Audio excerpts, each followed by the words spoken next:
여러분들, 남의 집 가장 빼오는 거 아니다 라는 말이 있잖아요. 저는 이 말에 참 공감을 하지 못했는데요. 제가 결혼하고 나니 뼈저리게 느껴지더라고요. 저는 경기도 다산에 거주하고 있는 평범한 아기 엄마입니다. 오늘은 저희 유별난 시댁 이야기인데 저희 시어머님의 별난 행동을 꼭 이야기해 드리기 위해서 사연을 보내게 되었는데요. 시댁 이야기를 하기 전에 가장 먼저 저와 저희 남편의 연애 이야기를 해보아야 할 것 같아요. 저랑 남편은 제가 직장 다닐 때 거래처에 다니던 거래처 직원이었어요. 둘이 일 얘기도 하고 사적인 이야기도 하니 금세 친해졌고 한두 번이 세네 번이 되어 어느 순간은 연애를 하고 있더라고요.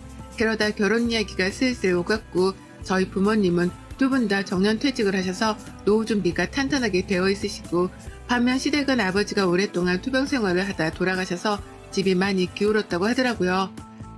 남편네는 시어머니, 시누언니, 남편 이렇게 세 식구인데요.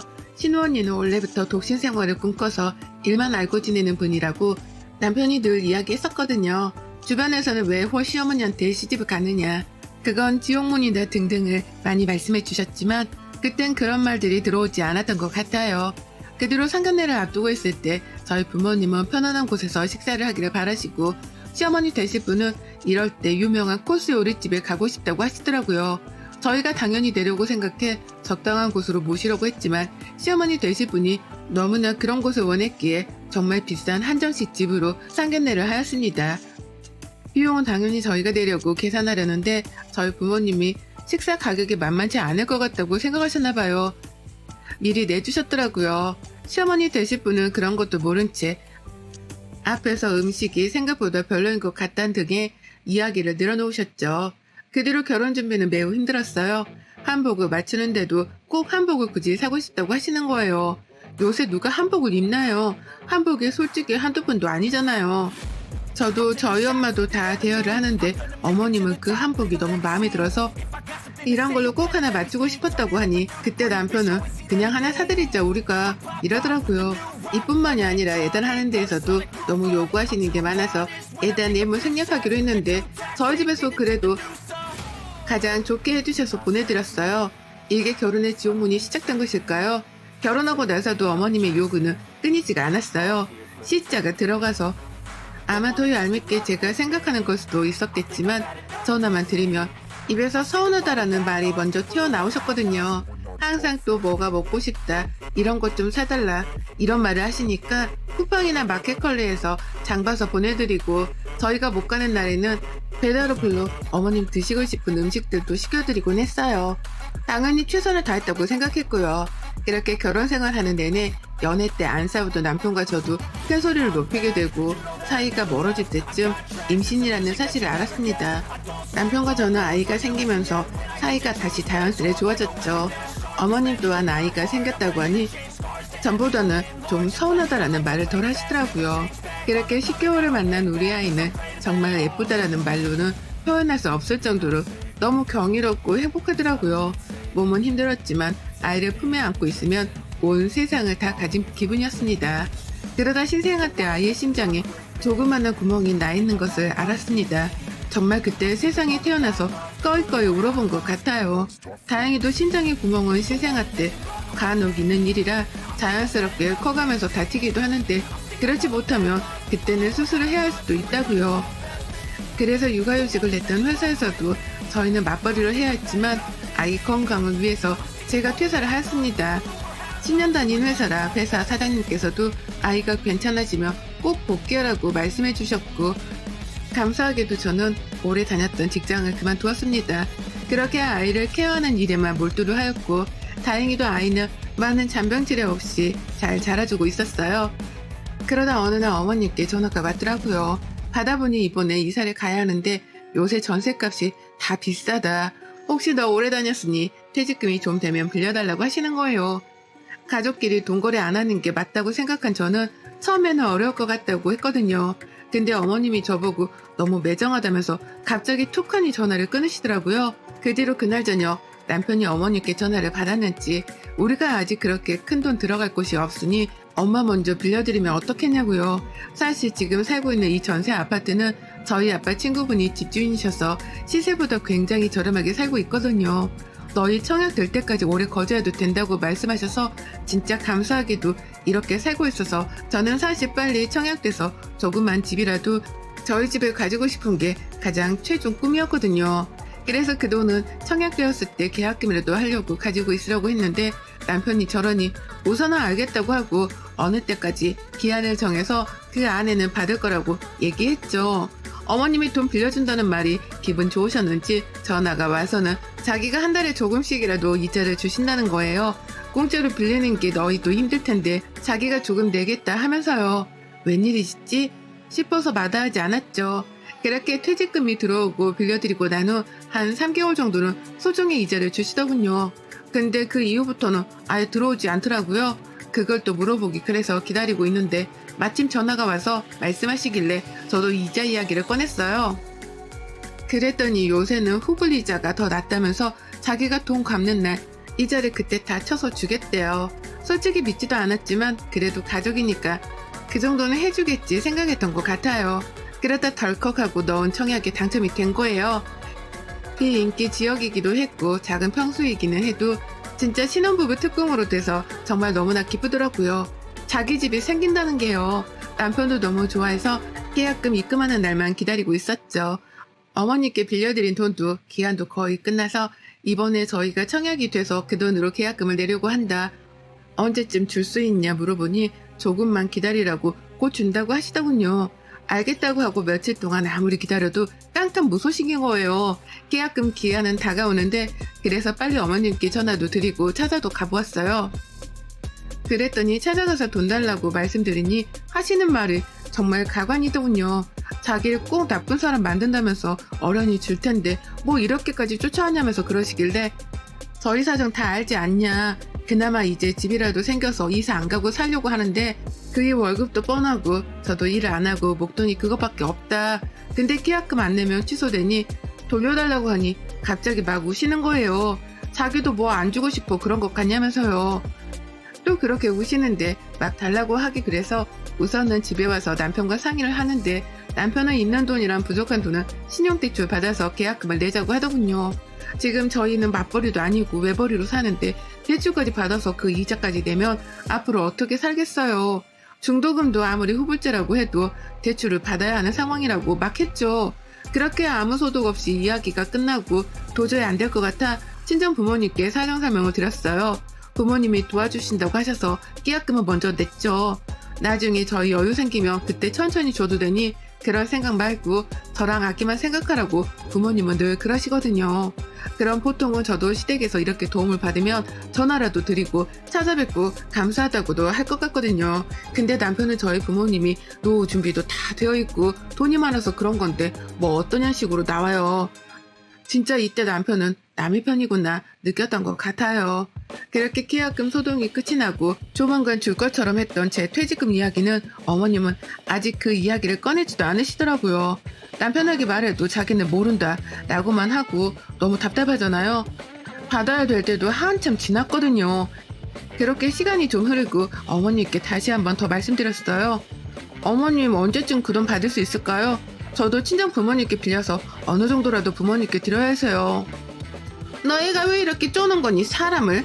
어른이 줄까봐 내가 무슨 사기꾼이냐? 들고 도망갈게. 좀 기다려봐라. 어머님 그게 언제인데요. 그때도 주신다고 하셔놓고 계속 지금 미루고 계시잖아요. 아니 얘가 좀 기다려보라니까 내가 떼먹냐고 하면서 오히려 자기가 큰 소리를 치시더군요. 남편은 남편대로 엄마가 줄 거니 기다리라고 하고 너무 답답하잖아요. 그런 답답한 마음을 가지고 살고 있는데 그제 주말에 친정에서 시댁에 가져다 주라고 과일 같은 거를 보내주셔서 남편이랑 아이랑 시댁으로 건너갔어요. 과일을 드리고 함께 깎아먹고 있는데 부엌에 못 보던 차키가 있는 거예요. 그래서 제가 어머님 언제 오셨어요? 라고 물으니 아니 왜? 걔 지금 부산 출장 가 있어 라고 하더라고요. 그럼 이거 차키 뭐예요? 라고 하니 갑자기 말을 더듬으면서 아 이거 친구가 잠깐 두고 간 거야. 뭐 차 나보고 필요하면 쓰라고 해서. 그래서 제가 아 네 이러고 말았죠. 그렇게 시댁에서 와서 곰곰이 생각해 보는데 왜 사람이 촉이란 게 있잖아요. 아무래도 어머님네 한번 다시 가봐야겠다고 하고 있다가 남편한테 잠깐 아이를 맡겨두고 시댁으로 급습했어요. 근데 정말 그때 제 눈을 도려내고 싶을 정도였어요. 어머님 집으로 가는데 나오는 모습이 어머님만 있었던 게 아니라 어떤 남자분이랑 같이 나오는 거예요. 아니 너무 놀라서 그냥 숨어버리기는 했는데 그게 무슨 일인지 그리고 숨지겨 지켜보는데 그 남자가 어머님께 차를 고맙다고 했나? 이런 식으로 이야기하는 것 같더라고요. 그래서 도대체 무슨 돈이 나셔서 저거를 사셨을까 뭘까 싶었거든요. 아무리 생각해도 도통 이해가지 않아서 물어볼까 하다가 혼자 끙끙 앓고만 있다가 어머님께 여쭤보았어요. 어머님 바쁘세요? 아니 왜? 제가 그때 어머님네 뭐 두고 온 게 있어서 가지러 집으로 갔는데 집에서 어떤 남자분이랑 나오시던데 그분은 누구세요? 어? 누구? 나 맞아? 내가 남자랑 왜 있겠어? 아니 진짜 어머님이셨어요. 남자친구분은 아니시죠? 아니 무슨 남자친구야. 그냥 친구야 친구. 친구인데 차를 선물하세요? 어머님은 돈이 어디서 나서요? 이사하시면서 다 쓰셨잖아요. 무슨 차를 선물해. 네가 잘못 들은 거겠지. 옛날에 나랑 같은 동네 살던 그냥 아는 친한 동생인데 집에 놀러 오고 싶다고 해서 놀러 온 거야. 무슨 남사스럽게 남자친구니. 그런 거 아들한테는 절대 꺼내지도 말아라. 아, 네. 이렇게 아무리 대화를 나눠도 도통 그 사이가 보통의 사이는 아니었던 것 같거든요. 그런 오해가 조금씩 사라질 때쯤 신호 언니가 출장에서 올라와 저희 아기 보러 온다고 집으로 놀러 왔더라고요. 바리바리 아기 선물을 들고 와서 같이 언니랑 집에서 밥도 먹고 커피도 마시고 있는데 언니가 저보고 요새 아파트 사기 너무 힘들겠더라. 그래도 너희는 집 돼서 진짜 다행이지. 맞아요 언니 너무 힘들어요. 어머님 아파트 전세도 그 동네 다 올랐다고 하더라고요. 그러니까 그래서 엄마 전세에서 월세로 돌렸잖아. 내가 지금 월세 내주고 있는데 만만치 않더라. 보증금을 많이 내도 월세가 장난 아니야. 네? 월세요? 어머님 전세 아니세요? 아니야 전세 살다가 엄마가 하도 그 집을 마음에 들어 하는데 거기는 월세로만 두려고 한다고 해서 있던 전세 보증금 넣어놓고 월세비 내가 내주고 있어. 엄마 혼자 사는데 나도 나가 있는 게 미안하고 그래서. 갑자기 언니 말을 듣는데 순간 머리가 멍해졌어요. 어머님이 분명 저에게 전세 가격이 올라서 그거 보태려고 돈을 빌려가셨다고 했는데 월세로 돌린 거면 제 돈은 어디로 간 건지 갑자기 머리가 새하얘지는 거예요. 언니, 저 어머님이 전세 가격 때문에 퇴직금 받은 거 좀 빌려달라고 하셔서 빌려드렸는데 지금 월세인지 저 몰랐어요. 라고 하니 언니가 아니 얼마나 빌려주냐고 왜 그런 큰일을 말 안 했냐고 하더라고요. 자기는 몰랐다고요. 그러면서 엄마가 도대체 그 돈이 어디에 필요해서 빌린 거냐고 자기가 분명 계약할 때 금액도 다 확인하고 월세도 꼬박꼬박 내주고 있다고 하면서요. 그렇게 언니가 당장 엄마한테 가보자고 어머니께 갔더니 집에 안 계시는 거예요. 근데 언니가 막 옷장을 뒤지더라고요. 서랍장이요. 통장을 찾으려고 하셨던 것 같은데 언니가 옷장을 여는 순간 발견한 건 명품 옷부터 가방까지 쫘르르 있더라고요. 언니랑 저는 순간 너무 당황해서 어찌 해야 할지를 몰랐고 그때 어머님이 들어오셨는데 제가 지금까지 보던 어머님과는 180도 다른 모습이었어요. 화장도 거의 안 하시고 그런 분이셨는데 지금 어머님은 화장이 엄청 화려한 옷과 구두와 신발 액세서리를 하고 있으시더라고요. 심지어 어머님 뒤로 따라오던 사람이 더 충격적이었는데요. 제가 그때 본 그 남자더라고요. 어머님은 너무 놀라서 그 자리에 서 있고 그 남자라는 분은 누나 누구야? 이러고 있더군요. 순간 언니가 너무 화가 나서 지금 누구신데 저희 집에 들어오려고 해요? 라고 하니 자기가 누나 남자친구라고 했나? 그래서 언니가 당장 우선 나가라고 하고 그 남자는 보내고 어머님이랑 저랑 언니랑 셋이 앉았어요. 언니가 어머님께 정말 나지막한 목소리로 엄마 이게 무슨 일이야. 제 퇴직금도 전세 보증금 올린다고 빌려달라고 했다는 건 또 무슨 말이야. 당장 말해. 나 도는 거 보기 싫으면. 아니 그게 아니라 당장 말해 엄마. 나 지금 여기 있는 거 다 뒤집어 엎기 전에. 제 돈은 차 사는데 썼어. 무슨 차? 엄마가 차가 왜 필요해. 그리고 차가 필요하면 나한테 말을 해야지. 왜 제 돈은 왜 빌려가? 그 돈 얘네 집 계약금 하려고 달라고 했다던데 그럼 팔아서라도 줘야지. 지금 장난한 거야 나랑? 아니 팔려고 내놨는데 돈이 좀 부족해서 고민하고 있었어. 엄마 이게 도대체 무슨 말이야. 저 옷장에 있는 건 다 뭐야. 무슨 돈이 나서 이렇게 한 거야? 아까 저 남자는 누구고? 어머님이 그 뒤로 꺼낸 이야기는 정말 경악을 금치 못하는 이야기들이었어요. 저희 어머님이 등산이랑 테니스를 잘 치시는데 테니스에서 만난 남자친구래요. 그 남자가요. 테니스 코치인데 처음에 만나고 이런 것보다 그냥 몇 번 만나서 밥도 먹고 영화도 보고 했는데 어느 순간 잘 만나니까 그냥 외로워서 집에도 놀러오고 그랬다고요. 그리고 차는 그 남자애랑 데이트하려면 차가 필요하기도 하고 남자가 자기도 차가 있었으면 해서 같이 타고 다니려고 산 건데 그 남자애가 차값은 당연히 자기가 준다고 해서 먼저 낸 것뿐이라고요. 그리고 그 돈을 저한테 빌려서 그 차를 사신 거죠. 언니랑 저는 정말 어머님의 이야기에 경악을 금치 못했고 그럼 나머지 사치한 돈은 어디서 났냐고 어머님께 소리소리 지르니까 뭐 보험 해지하고 카드비도 좀 지셨더라고요. 우선 그 차는 팔면 손해라 언니가 저에게 정말 미안하다면서 제 퇴직금은 돌려주셨어요. 됐다고 정말 됐다고 나중에 차 팔리고 받는다고 했는데 정말 미안하다면서 돈을 주시는 거예요.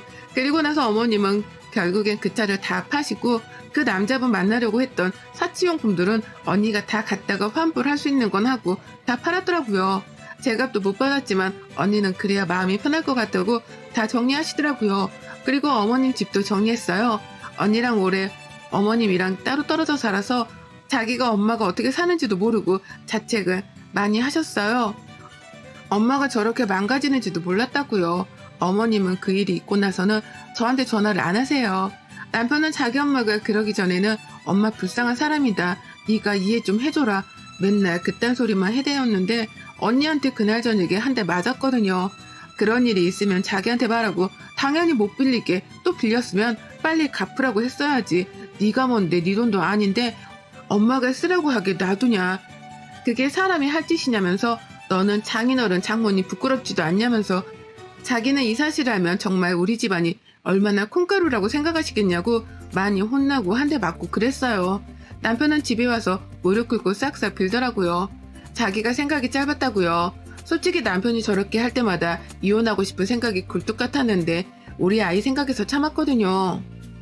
근데 언니가 저렇게 말해주니 당연한 건데도 참 고맙더라고요. 그 뒤로 어머님은 언니랑 다시 부산으로 내려가셨어요. 이번에는 부산에서 오랫동안 출장이 있어서 한 반년은 살아야 해서 거기에 월세로 얻고 잠깐 사신다고 하더라고요. 어머님은 가고 싶지 않아 했지만 언니가 벌써 집도 다 내놓고 빼라고 한 상태라 같이 억지로 가시는 것 같았습니다. 또 우울증도 약간 있어서 우울증 치료도 언니랑 받으러 다니러 간다고 하시더라고요. 그 이후에 언니한테 퇴직금을 돌려받은 돈은 받아서 부모님께 드렸어요. 근데 딱 반만 받고 나머지는 이사갈 때 보태서 쓰라고 하셔서 제 통장에 있네요. 어머님은 지금까지 언니나 남편이 모든 걸 해주니까 그게 맞다고 생각하시면서 사신 것 같은데 혼자 살면서 돈을 어떻게 쓸 줄도 모르고 또 기도 얇아져서 그러신 게 아닌가 싶어요. 좋게 말하면요. 그 남자는 나중에 자기는 사귄 것도 아니었다. 그냥 누나가 몇 번 만나자고 하길래 만난 것 뿐이다. 이랬나 봐요. 언니가 열불이 나서 차키랑 엄마한테 받은 거 다 내놓으라고 해서 가지고 왔다고 하더라고요. 근데 그 받은 물품이 다 고가여서 도대체 이 돈을 다 어디서 났나 싶었는데 그때 아버님이 오래전에 어머님 앞으로 뭐 연금보험 이런 걸 해두셨는데 그거 해지해서 쓰셨더라고요. 카드빚도 좀 있는데 그건 뭐 언니가 차차 갚는다고 해서 그렇게 마무리되었답니다. 또 한 번 가족 간에 절대 돈거래 하지 않는 게 좋다고 느끼는 사건들이었습니다. 물론 어머님도 외로우니 저랬겠지. 좋게 생각해보지만 사실 좋게 생각해야 할 만한 일들은 아니라서 저는 많이 잊고 살려고 하고 있어요. 돈도 다 돌려받기도 했고요. 남편은 그 뒤로 자기 엄마 얘기 찍소리도 안 하고 집에서 쭈구리처럼 살고 있어요. 제가 너무 화나서 각방서 자고 해 남편은 거실에서 자고 저는 방에서 아기랑 자거든요. 여러분들도 절대 가족들 간에 돈거래 하지 마세요. 저는 정말 잘 받은 케이스인데 진짜 못 받는 경우도 많다고 하더라고요. 조심 또 조심하시길 바랄게요. 여러분의 생각은 댓글로 남겨주세요. 오늘 또 시청해주셔서 정말 감사합니다.